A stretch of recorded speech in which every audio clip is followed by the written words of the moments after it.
Good afternoon students, how are you? Today's chapter number 3 metals and non metals. आज हम लोग chapter number 3 में metal और non metals chapter को पढ़ेंगे. ठीक है, तो देखिएगा मेटल्स क्या होती हैं, नॉन मेटल्स क्या होती हैं, फिजिकल प्रॉपर्टीज़ क्या होती हैं, ये कुछ इंपॉर्टेंट चीज़ें हैं, उनसे हम सीखेंगे कि मेटल्स क्या है. ठीक है, तो जैसे कि हमने पीछे पढ़ा था, जो भी आपका मेटल होता है उसको हमने मेटल्स में, नॉन मेटल्स में और मेटोलाइट्स में डिवाइड किया था.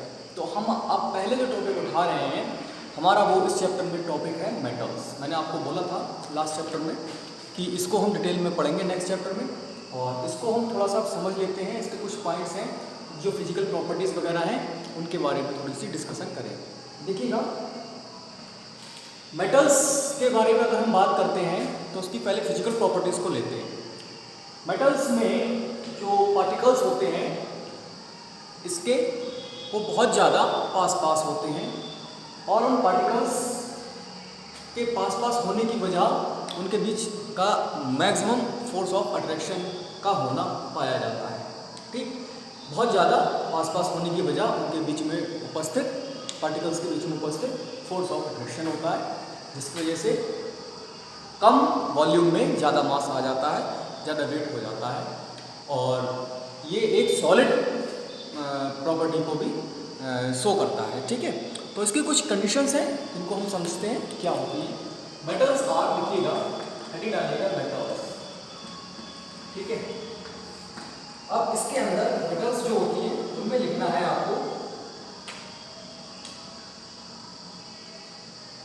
Metals are those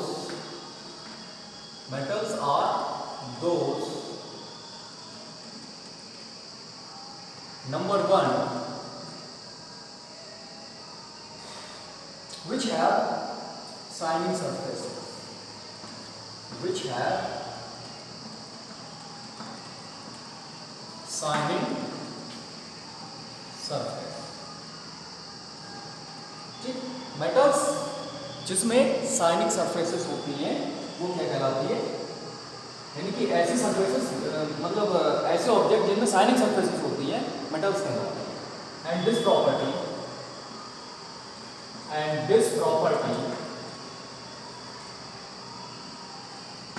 is called luster. This property is called luster. इस प्रॉपर्टी को क्या कहते हैं, लस्टर कहते हैं. हम सीधे लिख सकते हैं metals are those who have a luster property, जिसमें एक लस्टर प्रॉपर्टी होती है, या हमने इसको एज ए डिफाइन कर दिया कि जिसमें शाइनिंग सरफेसेस होती है और शाइनिंग सरफेसेस के होने की वजह से जो प्रॉपर्टी होती है उसको लस्टर कहते हैं. ऐसे भी हमारा एकदम करेक्ट है. ठीक है, नंबर सेकंड लिखिएगा इसमें, ये तो आपका फर्स्ट हो गया. Which are generally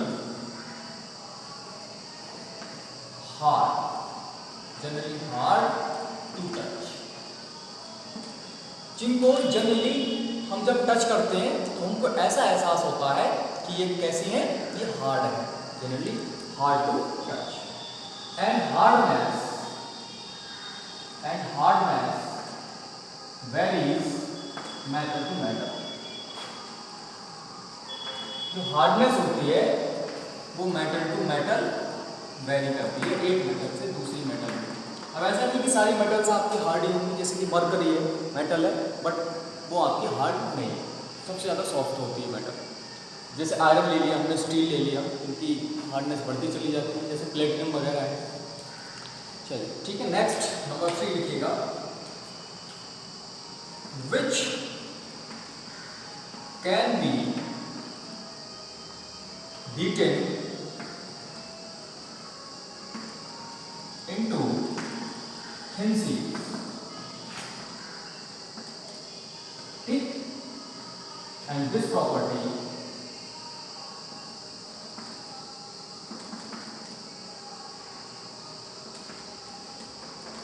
is called malleability.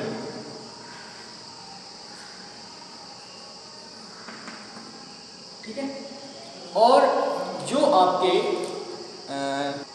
तो इस प्रॉपर्टी के अकॉर्डिंग देखिएगा, ऐसे मेटल्स जिनको पीट कर कूट कर यानी कि बीट कर हम क्या कर सकते हैं, पतली शीट में कन्वर्ट कर सकते हैं। तो इस प्रॉपर्टी को मेटल की क्या कहा जाता है, मैलिएबिलिटी कहा जाता है। ठीक है, नेक्स्ट नंबर 4 देखिएगा,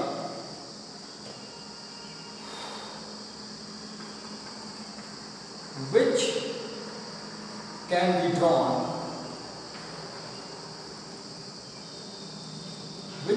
drawn into thin wires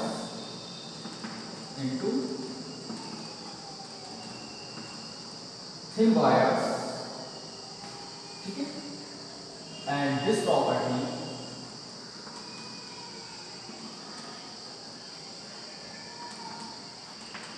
is called, और इस प्रॉपर्टी को कहा जाता है डक्टाइल। ठीक है, इस प्रॉपर्टी को क्या कहा जाता है, डक्टाइल मेटल्स या डक्टाइलिटी ऑफ मेटल्स। ठीक है, तो ये आपके 4 पॉइंट्स हो गए इसमें। जैसे कि इसका एक एग्जांपल ले लिए हम, इसमें ले सकते हैं। फॉर एग्जांपल ऊपर वाले में गोल्ड है, सिल्वर है। ठीक है, इसमें भी एग्जांपल में आपका गोल्ड ले सकते हैं। गोल्ड का, अब देखिए गोल्ड का जो 1 ग्राम होता है, यानी कि 1 ग्राम गोल्ड को 1 ग्राम गोल्ड को हम 2 किलोमीटर लंबे वायर में भी ले जा सकते हैं, इतना ज़्यादा डक्टाइल होता है। ठीक है, इतनी ज़्यादा डक्टिलिटी होती है इस मेटल की। Next number 5, which are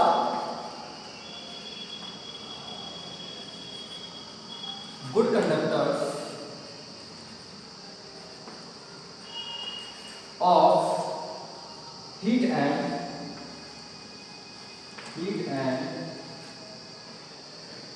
have high melting point।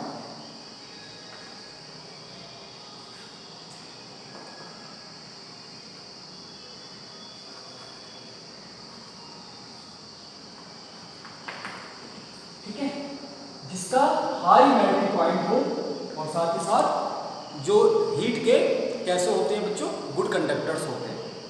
ठीक, ये आपकी प्रॉपर्टी नंबर 5 हो गई। इसमें आप लिख सकते हैं फॉर एग्जांपल कॉपर है, सिल्वर है, एक्सेट्रा एक्सेट्रा, इस तरह से। ठीक है, तो ये तो आपकी कुछ इंपॉर्टेंट सी चीज़ इधर हो गई। और मेटल्स के बारे में मैं इसको रफ कर रहा हूँ, आप लोग उसका स्क्रीनशॉट लेके नोट कर दीजिएगा।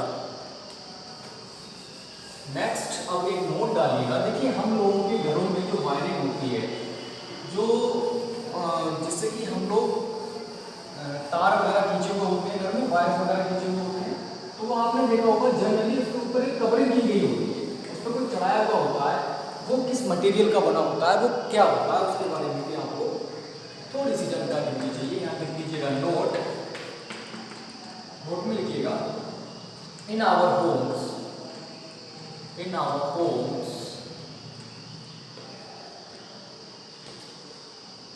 wires have a coating, wires have a PVC coating। PVC का क्या नाम होता है, यहां लिख लीजिएगा। PVC का नाम होता है पॉलीविनाइल क्लोराइड।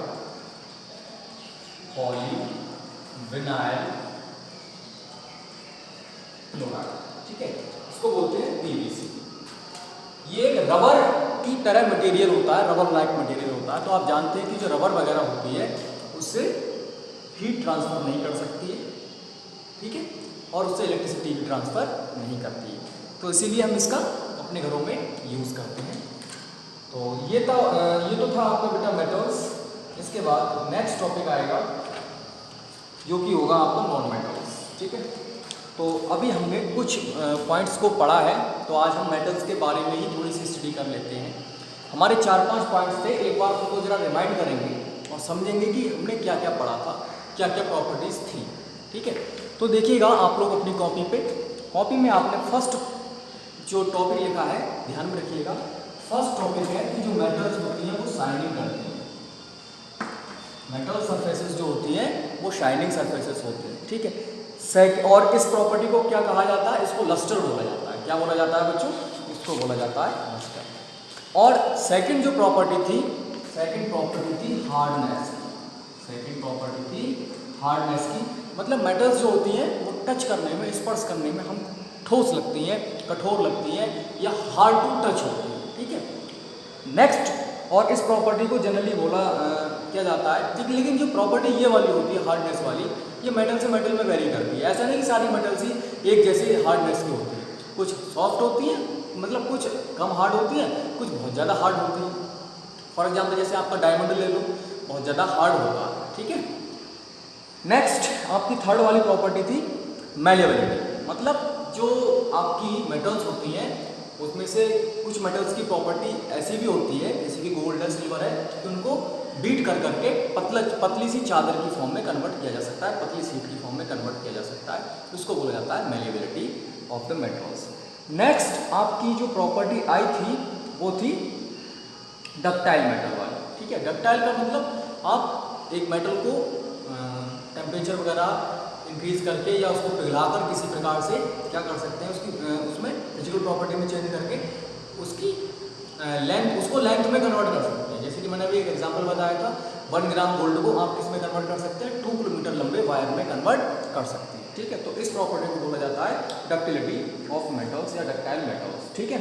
जो ऐसे मेटल्स रखती हैं प्रॉपर्टी को, उसको बोलते हैं डक्टाइल मेटल्स। इसका जैसे एग्जाम्पल हमने बताया था आपको गोल्ड वगैरह का। नेक्स्ट है आपका इसके बाद जो प्रॉपर्टी है कि जो मेटल्स होती हैं वो आपकी गुड कंडक्टर ऑफ हीट होती है, हीट की गुड कंडक्टर होती हैं, उसमें से हीट आपकी आराम से जा सकती है, ठीक है। जैसे कि इसका एक एग्जांपल ले लें, घर में हमारे जो प्रेशर कुकर वगैरह होता है उस पर भी कवरिंग की गई होती है, उसके हैंडल पे कवरिंग की गई होती है। मतलब क्यों की जाती है? क्योंकि जहाँ नीचे आग जल रही होती है, ठीक है, कुकर के नीचे आग जल रही होती है प्रेशर कुकर के, लेकिन वो हीट अप करके हैंडल तक आ जाती है, जिस वजह से हम उसको नहीं कन्वर्ट कर सकते। तो आग तो नीचे जल रही थी तो वहाँ पर हीट कैसे आई? क्यों? क्योंकि जो मेटल्स थी वो आपकी गुड कंडक्टर ऑफ हीट थी, यानी कि हीट की कंडक्टर थी, जिस वजह से हीट वहाँ से ट्रांसफर होकर हैंडल तक आ गई थी, या हैंडल जो आपने पकड़ा था उसमें आपको हीट महसूस होगी। तब उससे बचने के लिए क्या करा जाता है? उससे बचने के लिए उस पर एक रबर टाइप या PVC टाइप कोई कोटिंग की जाती है, ठीक है। ये जिसकी हमने नोट डलवाया है।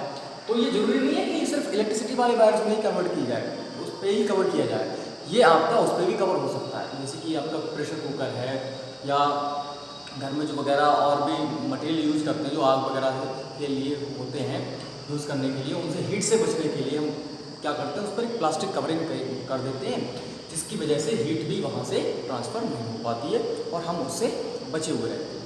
तो ये आपकी एक प्रॉपर्टी इम्पॉर्टेंट ये भी थी, ठीक है। बाकी तो हमने PVC का अभी पढ़ ही लिया है क्या है। नेक्स्ट एक मोस्ट इम्पॉर्टेंट प्रॉपर्टी इसमें लिख लीजिएगा। अच्छा 5 हो गई थी ना, 6 लिख लीजिएगा।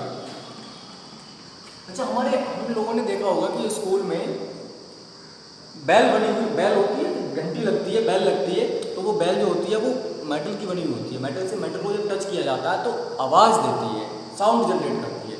तो उसमें एक प्रॉपर्टी ये भी हो सकती है आपकी कि जब मेटल्स आपकी आपस में स्ट्राइक करेंगी तो साउंड प्रोड्यूस करेंगे। तो लिखिएगा, the metals that produce a sound on striking a hard surfaces are said to be sonorous, ठीक है। लिखिएगा, the hard surfaces, the hard surface produce a sound when striking another metal. This property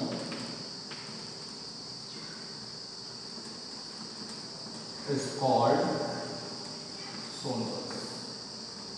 इस property को sonorous कहा जाता है, ठीक है।